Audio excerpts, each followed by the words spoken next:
मी आज तुम्हाला भज्याची एक रेसिपी दाखवणार आहे।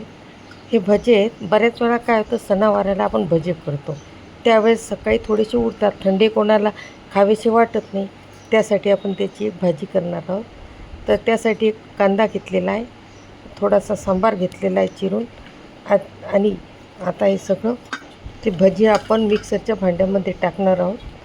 तुकडे करण्याची गरज नाही, कारण ते नरमच असतात आणि ते आपण मिक्सरमधून त्याची बारीक नाही पण अशी जाडसर पेस्ट करायची आपल्याला। आता बघा तुम्हाला जवळून दाखवते, ही अशी अगदी बारीक नाही, कारण बारीक केली ते एकदम लगदा होईल। केली त्यानंतर एका पॅनमध्ये तेल ठेवलं।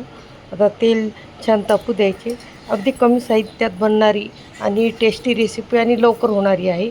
आणि उरलेल्या याची म्हणजे जे आहेत, पूर्वीच्या काळी कसं भजे उरले की कढीमध्ये भजे टाकून त्याची भाजी करायची, किंवा मसाल्याची भाजी करून त्यामध्ये भजे टाकून त्याची भाजी करायची। आपण थोडं वेगळ्या पद्धतीने करणार आहोत। आता तेल तापले, जिरे मोहरी तडतडली, त्यामध्ये जो कांदा आपण बारीक केलेला आहे तो टाकणार आहोत। तो कांदा होते, यामध्ये बाकी मसाले टाकण्याची गरज नाही, कारण लसूण अद्रकची पेस्ट, सांबार, मिरचीचे तुकडे हे आपण सगळं भज्यामध्ये ऑलरेडी टाकलेलं आहे, त्यामुळे यामध्ये जास्त काही टाकण्याची गरज नाही आहे। हा कांदा छान अगदी परतून घ्यायचा। हा कांदा छान सोनेरी रंगावरती आपण होऊ द्यायचा आहे।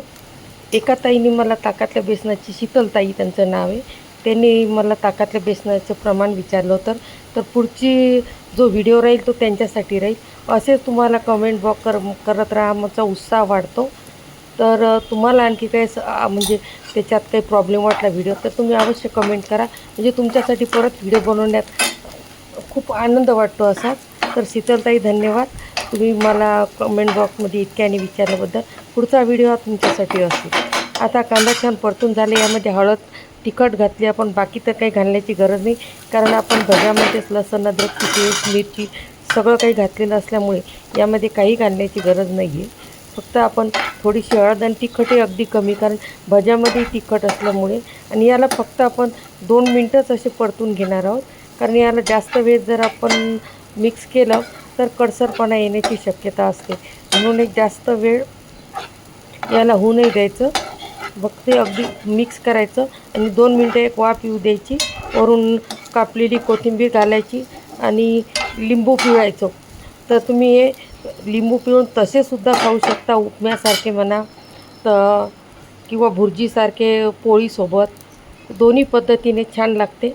तुम्हाला करून बघा, कुठल्या पद्धतीने खायला आवडेल मला कमेंट बॉक्समध्ये सांगा। आणि आणखी तुमच्या इकडे भज्याची कुठली रेसिपी करतात, पारंपरिक म्हणा किंवा नवीन पद्धतीची, तुम्हाला बघायला आवडेल अवश्य सांगा। माझ्या चॅनलला नवीन असाल तर लाईक करा, कमेंट करा, सबस्क्राईब करा व कमेंट बॉक्समध्ये आजची रेसिपी कशी झाली हे अवश्य सांगा। म्हणजे कसं मला आणखी रेसिपी तुम्ही जे कमेंट करता, लाईक करता, त्यामुळे आमचा उत्साह वाढतो व नवीन नवीन करण्यासाठी एक प्रकारचा उत्साह तयार होतो आमच्यामध्ये। तर बघा, ही आपली छान तयार झालेली कलरही बघा किती सुरेख आला। तुम्ही प्लेटामध्ये घेऊन छान उपम्यासारखे लिंबू टाकून खा, किंवा पोळीसोबत तुम्ही भुर्जी म्हणूनसुद्धा खाऊ शकता। याची टेस्ट अप्रतिम लागते। तुमचा आजचा दिवस आनंदात जाओ।